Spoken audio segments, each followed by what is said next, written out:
How's everybody doing today? All right, I want to thank y'all to tuning in to my channel first and foremost, and I would like to introduce myself. My name is Ronnie. They call me the Motor Mouth. This channel is Wrestling Rockets.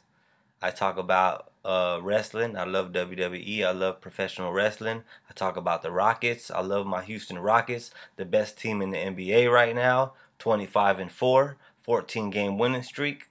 James Harden, MVP, runner-up. Chris Paul, best point guard in the league. And I talk about music. Those are my three loves right there. So I'm gonna I'm gonna go ahead and just drop this quick podcast. I want to let you guys know what I think of Joyner Lucas. All right. Now Joyner Lucas, he's been around 2015, maybe even earlier than that. I just found out about him maybe 2.5 weeks ago. I heard the song. I saw the song "I'm Not Racist" circulating over the internet. That video that went viral. I didn't even listen to it. It looked interesting. I just didn't click on it and listen to it. You know. So I already knew about the song "I'm Not Racist." A buddy of mine knew that I was very big in hip hop. I'm a hip hop junkie. He told me, "Hey man, you should check out some guy named Joyner Lucas. He's pretty good. He's pretty good, man. I think you'd like him." I have Spotify. I'm a premium member, so I get on Spotify. I pull it up, and I heard a couple songs. The first song I heard was "I'm Sorry." It had the most streams, so I said, "Let me check this one out." It's obviously the most listened to, so let me check that one out. I heard it. You know, I was at work, so I really didn't get to pay too much attention to it. And you know how it is when you're driving in your car. That's the best time you get to listen to music, feel it, analyze it, and just hear everything is when you're in your car listening to it. So I said, okay, this is pretty cool. Gave it on mine. Next day, my coworker, also a friend of mine, he said, hey man, check out this freestyle. Joyner Lucas just did a freestyle off Gucci Gang. I said, oh shit, let me hear this. He pulls it up. I check it out.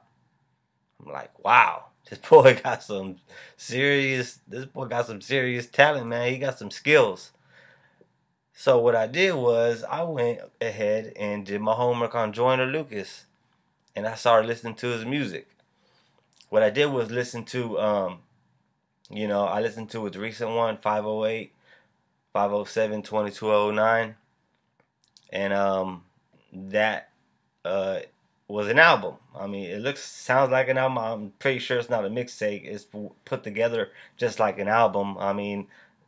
And hey, man, I gotta tell you, this album to me is borderline classic, man. This is a masterpiece this boy put together. I'm a huge fan of Joyner Lucas. He did his thing, man. He is coming for that number one spot. If I was J. Cole and Kendrick Lamar, I would be looking over my shoulder for this kid, man, because he is on his way. He has talent, man. The album is great. He has substance, lyrical. The lyricism is there, which is huge. The content, the storytelling. He has a great production. He shows emotion. His delivery. I mean, this guy is the total package. He has a good look. You know, half white, the biracial kid. Just I don't know. This guy has what it takes, man, to be a star, and I'm really feeling it, man. And I listen to his music, man. This 508, and I listened to it back to back, front to back, for you know maybe 2 weeks and counting. Eminem's album just came out, Revival. I listened to that for about 2 days, and I went back to Joyner Lucas. This kid is amazing, man. Off the album 508, he probably has about, let me see, I'm looking at it right now. He got 1, 2, 3, 4, 5, 6, 7, 8, 9, 10, about 10 bangers on there. 10 bangers on there, man. And tell you the truth, I was completely sold on Lucas when I heard the song Forever, when he was talking about, you know, getting asking his girlfriend for an abortion and this and that, and this song hit me, man. I feel like this is the soundtrack to my life, man. This guy is on a roll. I am really digging Joyner Lucas, and I cannot wait for some new material, a new album. I cannot wait for that. All right, now let me go ahead and switch it up for a second. Let me talk about the Houston mother effing Rockets. Everybody said the Rockets were gonna they're chokers. James Harden is a regular season guy. Chris Paul, he's old. They're not gonna work. There's only one ball. There's gonna be chemistry issues. Skip Bayless said that. James Harden got demoted. Houston is trying to buy his happiness by signing an extension and not even acknowledging that Harden has shown like so much loyalty to the city of Houston and the Rockets organization that you know that he's willing to stay here and win a championship because he knows that this franchise is on the verge of winning a championship. We're a piece or two away, and the addition of Chris Paul just may have been it. Chris Paul has been lights out since he came back from his little knee injury. This boy is playing out of his mind, man. And I'll tell you what, I knew Chris Paul was a legend. I knew he was a future Hall of Famer. I knew he was good. Knew he was an all-star. But you don't know and you can't appreciate how good a player is until he's on your team. This kid, this kid can straight up ball. So we have James Harden, two-time runner-up for MVP. He came in second place. He got arguably robbed twice. He got snubbed for All NBA, averaged 29, 7, and 6. Well, I think last person to do that was Michael Jordan. They didn't give him All NBA. He got snubbed twice, and now he's having another MVP season. And now what they're saying is, oh, look at LeBron, his 15th season. They want to give it to LeBron now. LeBron is in discussion. First it's Harden, Curry. Then it's Harden and Westbrook. Now it's Harden and LeBron. Hey, man, you got to give it to James Harden, man. That boy is always in the mix, man. He has turned the Houston Rockets franchise around. Ever since the day he got here, he turned this franchise around. We've been in the playoffs every single year since we got here. We had a couple first-round exits, a couple second-round exits, and we made it to the Western Conference Finals the year James Harden should have won MVP, and we got swept by the Warriors, I believe, and they went off to win a championship. We didn't have Beverly, all that, whatever, but that's another story. Now we have Chris Paul. We have the best record in the league. We won 14 straight. We have great role players. We're playing defense now. Man, there's not much they can say about the Rockets except that, hey, we got to do it in the playoffs. You have to do it in the playoffs. And that's been the narrative right now. And the whole narrative of, oh, James Harden doesn't play defense. Bullshit. I already posted videos of James Harden playing defense. I have highlights of James Harden playing defense on my channel. Go back and check those out if you like or dislike Harden, but you think he doesn't play defense. Go back and watch those videos. Harden does play defense. This year, at least, he's playing defense. He's very active and mobile on defense, and he's doing his thing, man. That whole James Harden doesn't play defense bullshit needs to stop. Seriously. And with the Rockets being 25-4, I think we're about the only team in the West that can dethrone the Warriors and stop them from making their fourth NBA Finals in a row. And they've owned us ever since their little dynasty started. Kevin Durant going there. Don't get me started on Kevin Durant, how he ruined the NBA by going there and just straight up he sold his soul for a championship, man. The snake Kevin Durant. That's what it is, man. And this year, the Houston Rockets have what it takes to dethrone the Warriors and make it to the NBA Finals? Will we beat LeBron and the Cavs? Because I don't see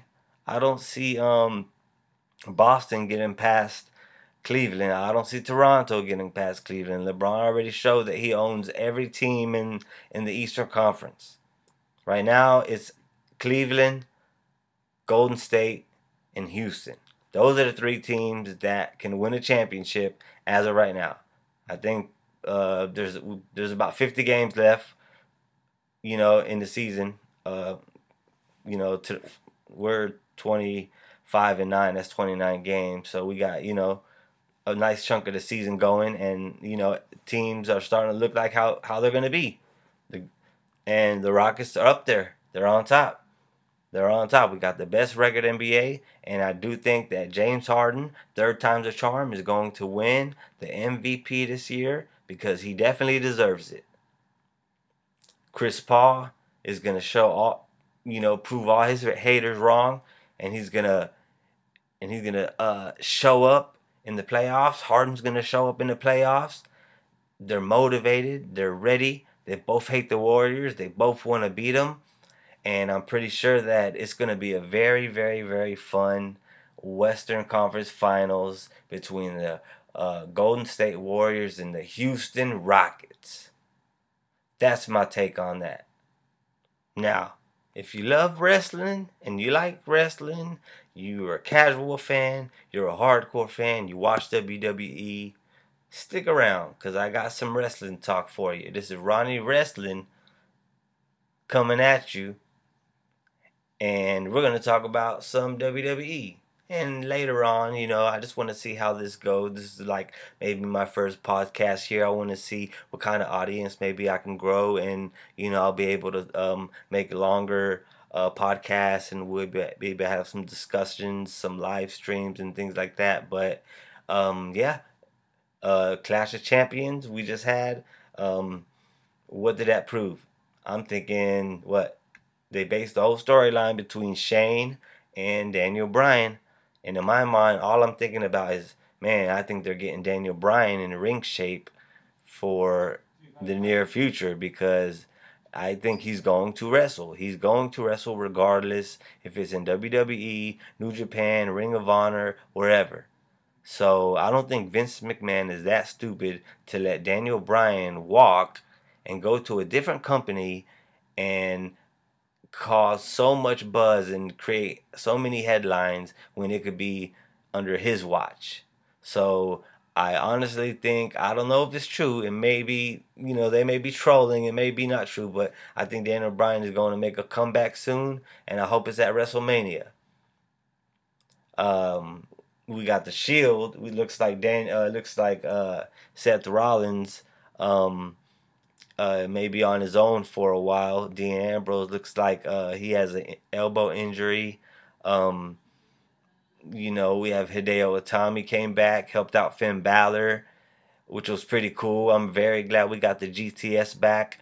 I was hoping that the crowd would have popped a little harder when Hideo Itami hit the GTS, but I guess it's going to take some time. But I'm glad that they're still calling it the go to sleep, the GTS. I'm glad that they're still calling it that. They're probably doing that only to, stick it to CM Punk, which is probably something that WWE would do. But yeah, man, when Finn Balor was getting his ass kicked on Raw, I was really hoping that it was going to be the club, Gallows and Anderson. I wanted to see them two come out and maybe tease a Battle Club faction, but that didn't happen. Hideo Itami came out, which was pretty cool. I enjoyed it. But I really wish that I was kind of hoping for a Battle Club, unite when Gallows and Anderson came out there and helped them. But that's that. Now we could talk about Matt Hardy, Woken Matt, and Bray Wyatt. Yeah, they're still they're still talking about Sister Abigail. You have Woken Matt. He's bringing up Sister Abigail. Looks like we may still see Sister Abigail in the near future. I'm not sure but they're still bringing her up, so that may still happen. Very excited to see what type of production and what type of storyline that they're gonna do with Bray and Matt. Hopefully it's a long build. Hope they don't rush it and just throw it on a regular Raw. It needs to be on a pay-per-view. Hopefully Royal Rumble will probably, it's probably more than likely gonna happen at the Rumble. And I'm really digging the Woken Matt stuff, man. He's brilliant. He's doing it the right way, man. He's doing it just like how he was doing it in TNA. Just everything, man. He's a genius. He perfected that character, and Vince says, "Hey, man, just run with it. Do what you do." Another person that I'm hearing can run with it is Samoa Joe. I'm hearing Samoa Joe has some leeway. He has the green light to go out there and say what he wants. He doesn't not fully scripted. He doesn't have to read line by line. He can go out there and speak because Vince knows he's a great talker, and he's not gonna mess things up and say anything stupid. So I'm glad they're still building up Samoa Joe as a monster. He's a badass. He's over. People chant Joe when he comes out. He's still in the hunt. He's still around. You never know where he's gonna pop up and put somebody to sleep, which is awesome. Um, I am getting tired of this the bar and the Shield bullshit. They need to hurry up and end that real quick and have a blow off to that because we're all sick and tired of that. I'm sure. Um, who is Samoa Joe's next opponent? I don't know. It's still up in the air. It looks like he may fight Roman still since he put him to sleep. We may have Roman versus Samoa Joe at the Royal Rumble for the Intercontinental title. I'm hoping there's a dusty finish. I don't want to see Samoa Joe get pinned 1, 2, 3 by one spear, because if that happens, I mean you already know it's leading to it's one spear, one F5 all the way to WrestleMania 34 in New Orleans, and then you have Vince McMahon's dream match, his jizz match. And you're gonna have Roman Reigns winning the title, whether he's gonna be holding both the Intercontinental and the Universal title, or is he gonna drop the the IC belt, and and be the Universal Champion. It's good to see. I mean, it's predictable. We all predicted it. A lot of people hate it, but hey, it is what it is. Try to enjoy it. You know what I mean? Hey, Roman's been over. He's been over lately. He hasn't been doing that bad of a job. I mean, he's getting better on the mic. He's actually pretty good. He's starting to develop some charisma.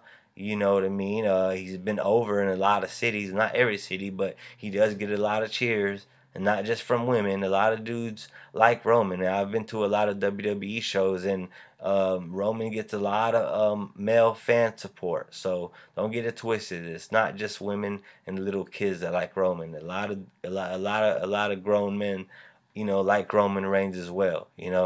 So that's that. Oh yeah, the female Royal Rumble. Now I'm hearing a certain podcast. He shall remain nameless, shitting all over the women's Royal Rumble match. Like, it's overkill, and the political agenda and this and that. And come on, man, let the women have it. Why are you so upset? Why are people so upset that women are going to be in the Royal Rumble? They have battle royals all the time. They used to have women battle royals all the time, but the thing about that, they're getting tossed. They can get tossed out of the middle rope or the bottom rope, and you're eliminated. But I believe this one's going to be over the top, which I was hoping. I said if they have a women's Royal Rumble, it needs to be over the top. I don't want to see them, get eliminated from the bottom rope. So if it's over the top, awesome. They have enough women, right? They have enough women on the roster. They added, six, seven NXT girls. And don't forget about Peyton Royce and Billy Kay. I'm pretty sure they'll make an appearance. Nikki Cross, who knows? There's up to 25, almost 30 women, over 30 women if you count NXT. Who who wrestle. So Why not? Let them do it. It'll probably go 45 minutes. It's not going to go that long, and Asuka should win it. No doubt. Have Asuka win that thing. I want to see Asuka undefeated for another, not this WrestleMania, till next WrestleMania. Have Asuka undefeated, and you already know who's gonna beat her. Charlotte Flair. Charlotte's gonna break Asuka's record, no doubt. Charlotte is the female version of Roman Reigns, and I guarantee you, you heard it here first. Charlotte will be the first one to defeat Asuka. All right, you heard it here first. But like I said, I really hope that they keep Asuka undefeated for a very long time. Not this WrestleMania. WrestleMania 35, Asuka should lose her first match. Build it up that long. Let's have the 4 horsewomen match. Ronda Rousey supposedly coming in, which I really do hope, because WWE does need some type of spark and some type of, some energy, shot in the vein or some. And Ronda Rousey's definitely going to bring that type to the WWE. They're gonna get all the headlines, and that's they love that. So I can't wait to see what they do with Ronda Rousey when she gets there. But yeah, there's a lot of women, a lot of talented women, and out of all the women in the Rumble, you're probably gonna count to like maybe 4, 5 women that could probably win it. You're gonna say, oh, it's Asuka, Charlotte, Nia Jax, Bailey, or Alexa Bliss. They're the top ones that could win the Rumble, the female Royal Rumble. But I'm very excited for it, and I can't wait to see what they do with it. Now that's about it. I'm not gonna take too much of your time. I just wanted to give you some quick thoughts on a little bit of music, a little bit of sports, and a little bit of wrestling. All right. This is Wrestling Rockets, and this is Ronnie Wrestling. And please subscribe to this channel, like and comment and share as I bring you and keep you up to tune with everything going on in the music industry, the sports world, and the wrestling world, alright? And go back and check out some of my videos. I have a few videos posted. I appreciate your support. Thank you for listening. Signing off, it's Motormouth. I'll holla at you when I smile at you.